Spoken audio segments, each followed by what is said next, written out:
मेरा 18 साल का नौकर मनोहर कोई भी काम करने के योग्य था। एक बार मेरे मन में ख्याल आया कि मैं उससे तेल मालिश करवाऊं। जब वह मेरी पीठ पर मालिश कर रहा था, तब अचानक मनोहर का हाथ ऐसी जगह पर सरक गया कि मैं बेहोश हो गई। मुझे इस हाल में देखकर उसने अपने तेल से भरे हाथ से रात भर मुझे। हेलो दोस्तों, आज की इस कहानी में आप सभी का स्वागत है। इस कहानी में मैं एक लड़की का रोल निभा रहा हूं। मेरा नाम सुंदरी है। मैं पिछले 8 सालों से घर में सबके लिए काम कर रही थी। 8 साल बाद मुझे मुक्ति मिली थी। ये कहने में कोई हर्ज नहीं है, क्योंकि 8 साल बाद मैं अपने पति के साथ शहर में आई थी। उसकी नौकरी के चलते गांव में काम करके मैं बहुत थक गई थी। शहर में मेरी बचपन की सहेली राधा रहती थी। शहर आने के बाद मैं राधा से मिलने गई थी। राधा मुझे देखकर बहुत खुश हुई थी। जब मैं उसके घर से निकलने लगी तो राधा ने मुझे रोका और फिर उसने मुझसे कहा, सुंदरी, मुझे तुमसे एक छोटा सा काम था। मुझे कुछ दिनों के लिए बाहर जाना है। क्या तू कुछ दिनों के लिए मेरे नौकर मनोहर को अपने घर में रख सकती है? मनोहर का कोई नहीं है। वह मेरे ही घर में काम करता है और मेरे ही घर में रहता है। अब जब मैं काम के सिलसिले में बाहर जा रही हूं तो उसे अपने साथ नहीं ले जा सकती। इसलिए तू कुछ दिनों के लिए मेरी थोड़ी मदद कर देगी। तब मैंने राधा से कहा, नेकी और पूछ पूछ। क्या राधा, मैं तेरी मदद नहीं करूंगी? इतने सालों बाद मुझे तेरी कोई मदद करने का मौका मिला है तो उसे मैं कैसे गवाऊं? स्कूल में रहते समय तूने मेरी इससे भी अधिक मदद की है। आज इतने सालों बाद मुझे तेरी एक छोटी सी मदद करने का मौका मिला है तो मैं क्यों नहीं करूंगी? अपने घर आते समय मैं मनोहर को भी अपने साथ ले आई थी। मनोहर लगभग 18 साल का था। जब वह घर आया तो मैंने उसे उसका कमरा दिखाया। घर आते ही उसने अपना सामान रखा और काम में लग गया। फिर मनोहर ने कहा, मालकिन, किचन कहां है मुझे बताइए, मैं आपके लिए खाना बना देता हूं। इस पर मैंने उससे कहा, मनोहर, मैंने सुबह ही अपने पति के टिफिन के साथ खाना बना लिया है। तुम्हें अब शाम का खाना बनाना होगा। पूरे दिन के सारे काम मैंने निपटा दिए हैं। तुम जाकर आराम करो। उसने मेरी बात सुनी और मान ली। शाम के 5 बजे बिना कहे ही वह मेरे लिए चाय बनाकर ले आया। ऐसा नहीं लग रहा था कि चाय एक लड़के ने बनाई है। सच में उसके हाथों में स्वाद था। चाय पीते समय मैंने मनोहर से पूछा, मनोहर, तुम कितने साल से राधा के यहां काम कर रहे हो? इस पर उसने कहा, लगभग 4 साल हो गए होंगे। मनोहर के घर आने से मुझे आराम मिला था, नहीं तो शहर में आकर भी मुझे घर का काम करना पड़ता। शहर आने का मेरा मुख्य कारण था कि मैं अपने पति को समय दे सकूं, क्योंकि मेरा पति रुद्र अपने काम की वजह से गांव कम ही आते थे। उस दिन रात में अच्छे से तैयार होकर मैं रुद्र के पास गई। मुझे लगा कि मुझे देखकर वह खुश होगा और मुझे प्यार करेगा, लेकिन हुआ सब कुछ उल्टा। जैसे ही मैं उसके पास गई, उसने मुझसे मुंह फेर लिया। उसका व्यवहार देखकर मैं चिढ़ गई। तब उसने कहा, मुझे तुम्हारे पास आने की इच्छा नहीं हो रही है और इसका कारण है तुम्हारा मोटापा। उसके बोलने का मुझे बहुत बुरा लगा, इसलिए मैं अपने कमरे से बाहर चली गई। कुछ समय बाद मनोहर मेरे सामने पानी का गिलास लेकर खड़ा दिखा। मैंने पानी पिया और उसे धन्यवाद कही। तब मेरी आंखों में आंसू थे। मैं पानी पीकर खाली गिलास मनोहर को वापस दिए। गिलास लेकर फिर भी मनोहर वहां से नहीं गया। वह मेरे घुटनों के पास आकर बैठ गया। फिर मनोहर ने अपने हाथों से मेरे आंसू पोंछा और कहा, मालकिन, आप क्यों रो रही हैं? मेरे पास अपने दिल की बात कहने के लिए वही था और मुझे कोई बात ज्यादा समय तक अपने अंदर रखने की आदत भी नहीं थी। इसलिए मैंने अपना सारा दुख मनोहर के सामने उगल दिया। इस पर मनोहर ने कहा, मालकिन, इसमें रोने की क्या बात है? राधा मैडम रोज व्यायाम करती हैं, इसलिए वे बहुत स्लिम हैं। आप भी ऐसा कुछ करके देखो। आप भी बहुत जल्दी ही साहब को पसंद आने वाली स्लिम बन जाएंगी। मनोहर की बात मैंने मन में बसा ली थी। अगले दिन रुद्र 20 दिनों के लिए विदेश जा रहे थे। उन 20 दिनों में मैंने खुद को थोड़ा बहुत बदलने का फैसला किया। मैंने मनोहर से कहा, मुझे मेरा वजन कम करने में तुम मेरी मदद करोगे, ये प्रॉमिस करो। मनोहर ने भी मुझे मदद करने का वादा किया। अगले दिन सुबह हंसते हुए मैंने रुद्र को विदेश यात्रा के काम के लिए विदा किया। मुझे उसकी बातों का गुस्सा आया था, लेकिन मैंने सुबह उसे दिखाया नहीं। जैसे ही वह अपने सफर पर निकला, मैंने यहां व्यायाम शुरू कर दिया। आजकल तो इंटरनेट पर सब कुछ होता है। इंटरनेट देखकर मैंने जुम्बा डांस करना शुरू कर दिया। डांस करते वक्त मेरा शरीर मुझे बहुत भारी लग रहा था। आज पहली बार मुझे अपने मोटापे का एहसास हुआ। शुरुआती 4 दिनों तक मैंने बहुत जोश के साथ व्यायाम किया, लेकिन 4 दिनों के बाद ही मेरा शरीर बहुत दर्द करने लगा। आखिरकार मजबूर होकर मैंने मनोहर से कहा, मेरे पैरों की तेल मालिश कर दो। जब पहली बार मनोहर का हाथ मेरे पैरों पर फिसला तो उसकी पकड़ मुझे 18 साल के लड़के की तरह बिल्कुल भी नहीं लगी, क्योंकि वह बहुत अनुभवी व्यक्ति की तरह मेरे पैरों की मालिश करने लगा था। मालिश के दौरान ही मुझे नींद आ गई थी। मेरे शरीर का दर्द दिन पर दिन बढ़ता ही जा रहा था, लेकिन अभी तक मैंने मनोहर से पैरों के अलावा किसी और हिस्से की मालिश नहीं करवाई थी। एक दिन मनोहर ने कहा, मालकिन, मैं राधा मैडम की पूरी शरीर की मालिश करता था, आज मैं आपको भी उसी तरह मालिश करता हूं। मुझे मालिश की बहुत जरूरत थी। वैसे भी मनोहर सिर्फ 18 साल का था, उससे क्या शर्माना। मैंने उसे बच्चा समझकर उससे अपनी पीठ की मालिश करवाई। मनोहर का हाथ जब मेरी पीठ पर फिर रहा था तो मुझे नींद सी आने लगी।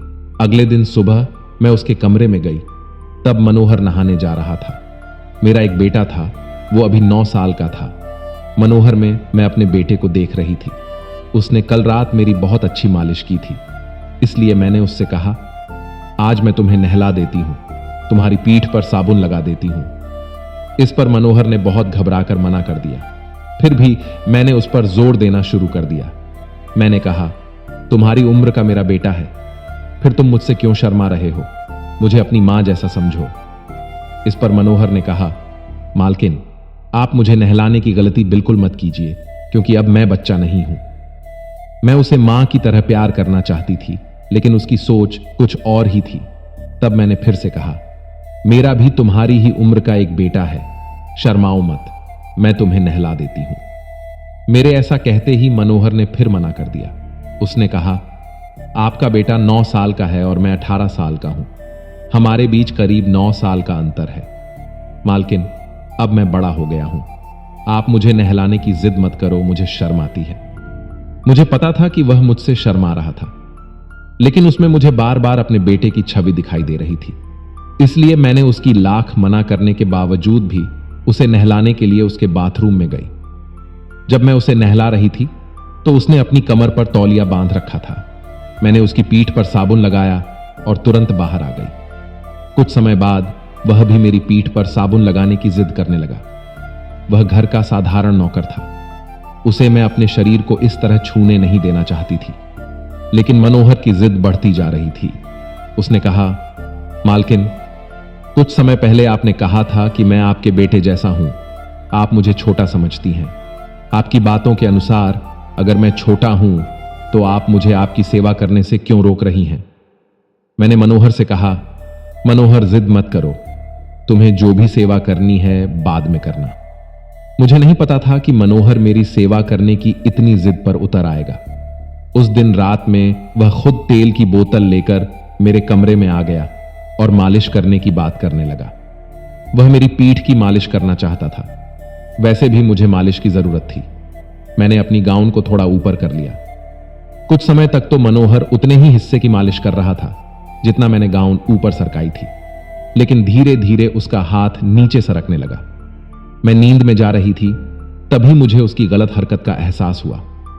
मैंने तुरंत मनोहर का हाथ पकड़ा और उसे रुकने के लिए कहा। उस समय मनोहर पागलों की तरह बर्ताव कर रहा था। उसने झटके से मेरा हाथ छुड़ाया और बहुत जोर से मेरी पीठ की मालिश करने लगा।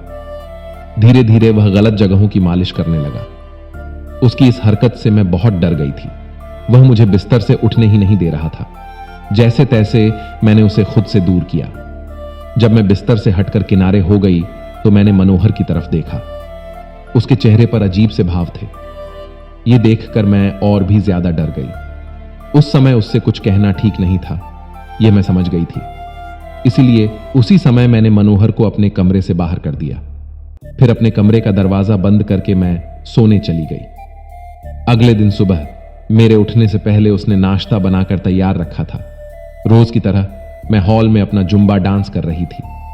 उस समय मनोहर डाइनिंग हॉल में हाथ बांध कर खड़ा था और मेरे शरीर को ऊपर से नीचे तक देख रहा था। उसकी नजर मुझे चुभ रही थी। उसी समय मैंने अपना डांस रोककर अपने कमरे में चली गई। नहाकर जब मैं अपने कमरे के बाथरूम से बाहर निकली तो मनोहर नाश्ता लेकर मेरे कमरे में आ गया। उसे मैंने पहले भी एक बार चेतावनी दी थी कि दरवाजा खटखटाए बिना कमरे में नहीं आना चाहिए, फिर भी वह बिना इजाजत कमरे में आ गया था। मुझे छोटे कपड़ों में देखकर मनोहर ने नाश्ते की प्लेट टेबल पर रख दिया। फिर वह सीधे मेरे पास आया और मुझे कसकर पकड़ लिया। उसने मुझे गले लगा लिया था। अब मेरा शक पक्का हो गया था कि मनोहर बिल्कुल भी 18 साल का नहीं है। उसने मुझे इतनी जोर से पकड़ा था कि मुझ जैसी मोटी औरत भी खुद को छोड़ा नहीं पाई। वह सिर्फ गले लगाने तक ही नहीं रुका। उसने अपना चेहरा मेरे गले के पास रगड़ते हुए कहा, मालकिन, अगर आपने मुझे माफ कर दिया तो मैं अभी आपसे दूर हो जाऊंगा। प्लीज राधा मैडम से मेरी शिकायत मत करना। ऐसा कहकर उसने मुझे और भी जोर से पकड़ा। उसे खुद से दूर करने के लिए मैंने कहा, ठीक है, मैं तुम्हें माफ करती हूं। मनोहर जैसे ही मुझसे दूर हुआ, मैंने राहत की सांस ली। फिर मैंने उससे कहा, मैंने तुम्हें माफ किया है, लेकिन अब तुम मेरे कमरे से बाहर जाओ। मैं खुद को ठीक करके बाहर आती हूं, तब हम बात करेंगे। मीठी बातों से मैंने उसे अपने कमरे से बाहर निकाल दिया। खुद को ठीक करने के बाद मैं हॉल में आई। बाहर आकर मैंने देखा कि मनोहर बाहर मेरी राह देख रहा था। उसकी आंखों में आंसू थे। मैंने उसे अपने पास बैठने को कहा। उसके सिर पर हाथ फेरते हुए मैंने कहा, मनोहर, तुम ऐसे मत रो। रात में तुम मेरे साथ ऐसे अजीब तरह से क्यों बर्ताव कर रहे थे, इसका कारण मुझे बताओ। इस पर उसने कहा, मालकिन, मुझे माफ कर दीजिए। कल रात मैं भूल गया था कि आप राधा मैडम नहीं बल्कि सुंदरी हैं। मैंने आपको राधा मैडम समझ लिया था। राधा मैडम मुझसे हमेशा इसी तरह की मालिश कराती हैं।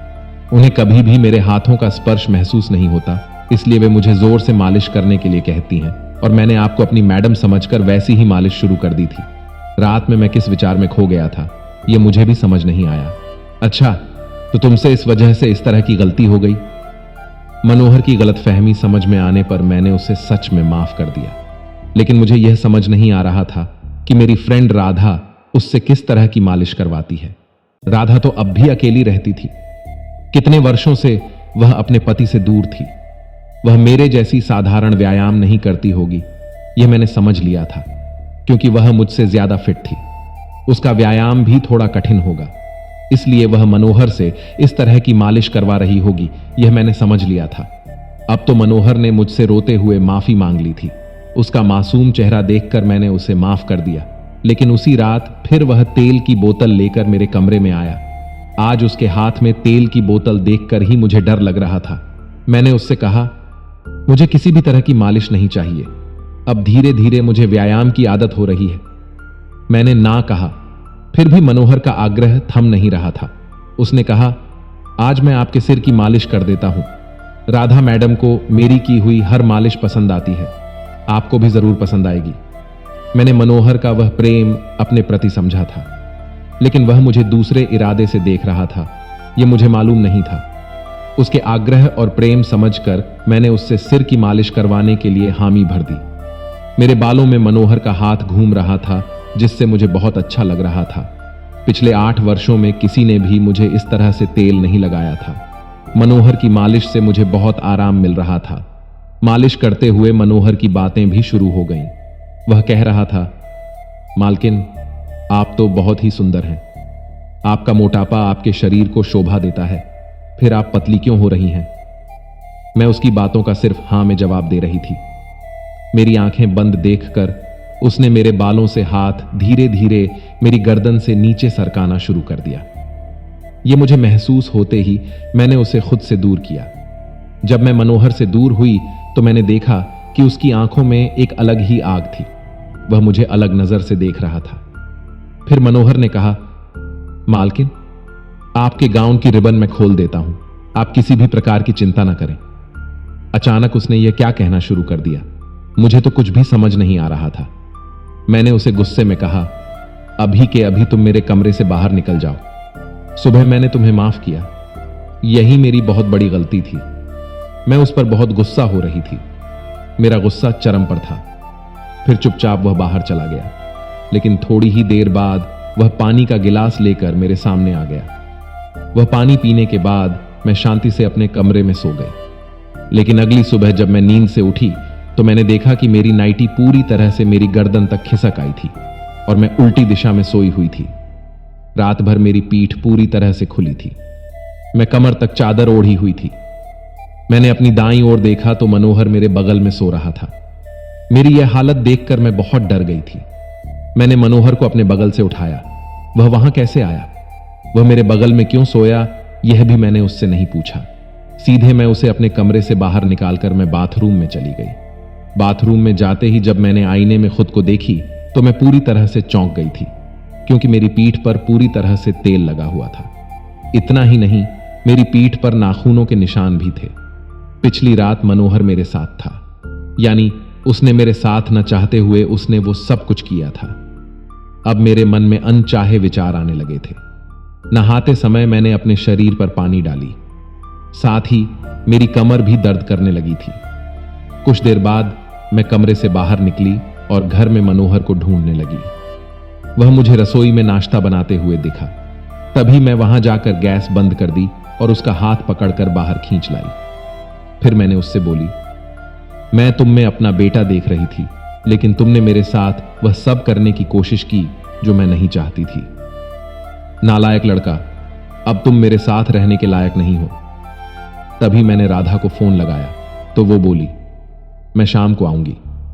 फिर मैंने मनोहर को शाम तक अपने घर में ही रखी, क्योंकि आज शाम 6 बजे मैं उसे राधा के साथ भेजने वाली थी। जैसे ही मुझे फोन आया कि राधा घर आ गई है तो मैं मनोहर को राधा से मिलवाने के लिए उसके घर ले गई। वहां जाते ही मैं उसे उसके नौकर के बारे में सच बताने वाली थी। वह नहीं जानती थी कि उसने घर में कौन सा जानवर पाल रखा है। जैसे ही मैं राधा को सब कुछ बताने वाली थी, तभी उसने मुझे अपनी यात्रा की तस्वीरें और वीडियो दिखाना शुरू कर दिया। वह मेरे साथ खुशियां बांट रही थी। मैं किसी की खुशी खराब नहीं करना चाहती थी। मैं राधा की सारी शर्तें पहले से ही जानती थी। कुछ साल पहले वह अपने पति से अलग हो गई थी। आज वह खुश लग रही थी, इसलिए मैंने उसे अकेले में सब कुछ बताने का फैसला किया। कुछ ही देर में रात के खाने का समय हो गया। राधा ने मनोहर से मेरे लिए भी खाना बनाने को कहा। मेरे पति अब भी 3 दिन तक घर नहीं आने वाले थे। मैं अपने घर में अकेली थी, इसीलिए राधा मुझसे अपने घर रहने के लिए जिद करने लगी। मैं भी उसके साथ बहुत सारे राज साझा करना चाहती थी, इसीलिए मैं उसके साथ उसके घर रहने के लिए तैयार हो गई। रात को खाना खाते समय भी मनोहर मुझे ही देख रहा था, लेकिन अब मैं उस पर बिल्कुल भी दया नहीं दिखाने वाली थी। उस रात राधा ने मुझे अपने घर के गेस्ट रूम में रुकने के लिए जगह दी।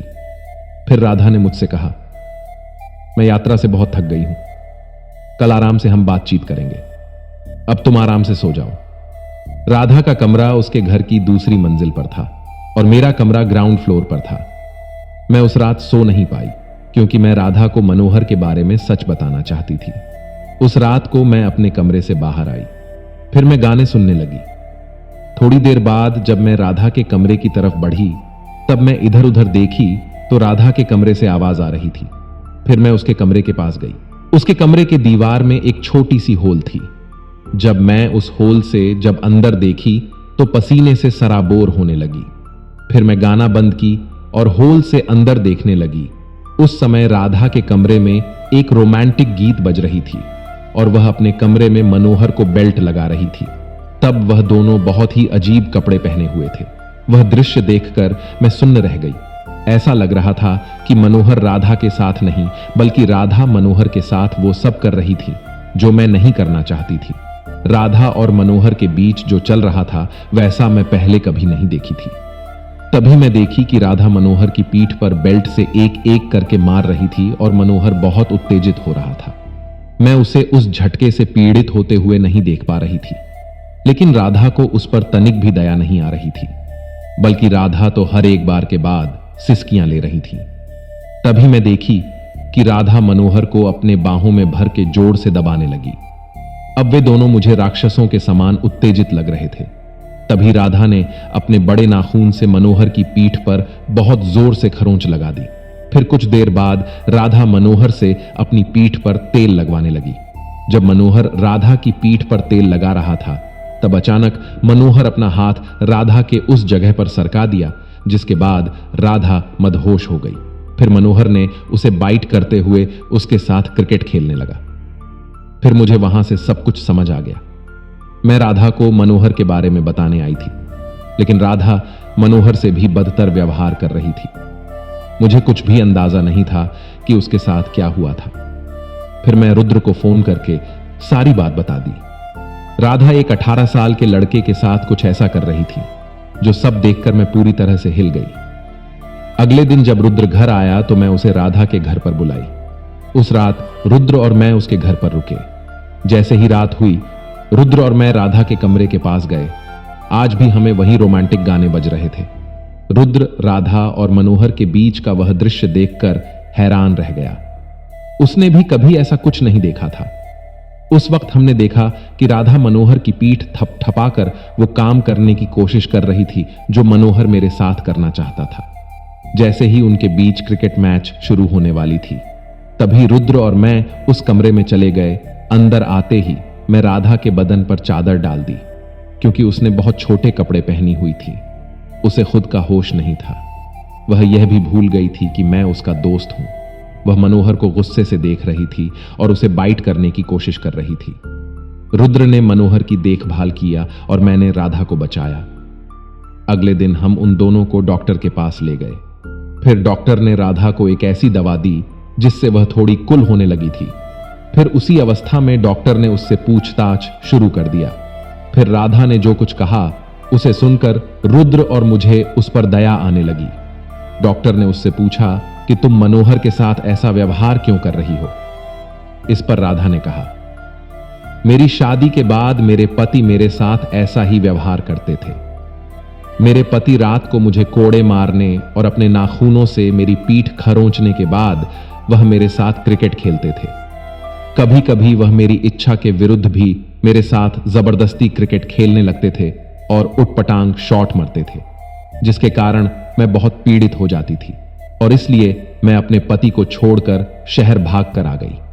राधा के पति ने उसके साथ जो कुछ भी किया, उसका मामला उसके सिर पर चढ़ गया था और वो बातें उसके मन में घर कर गई थीं।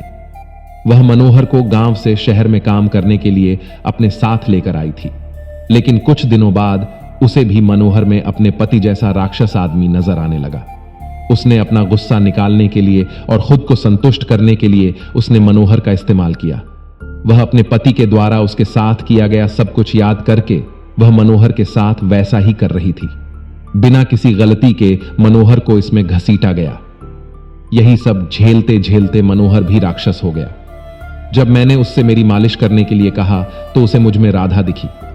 जो राधा के पति ने उसके साथ किया वही राधा ने मनोहर के साथ किया था और मनोहर मेरे साथ करने वाला था। समय के साथ मुझे उन सब के बारे में पता चल गया, इसलिए मैं बच गई। राधा अपने राक्षस पति के कारण मानसिक रोगी बन गई थी। राधा की वजह से कहीं ना कहीं मनोहर की भी यही स्थिति थी।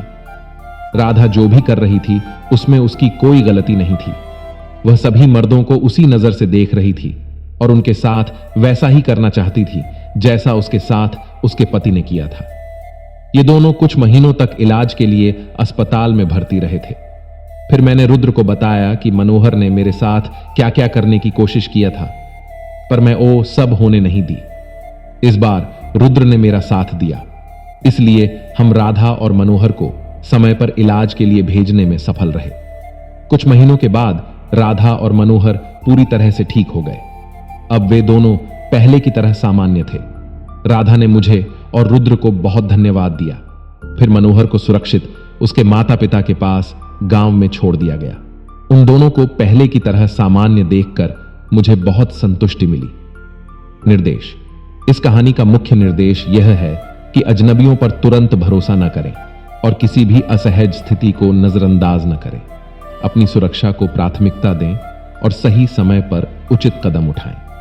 दोस्तों, मुझे उम्मीद है कि आपको यह कहानी पसंद आई होगी।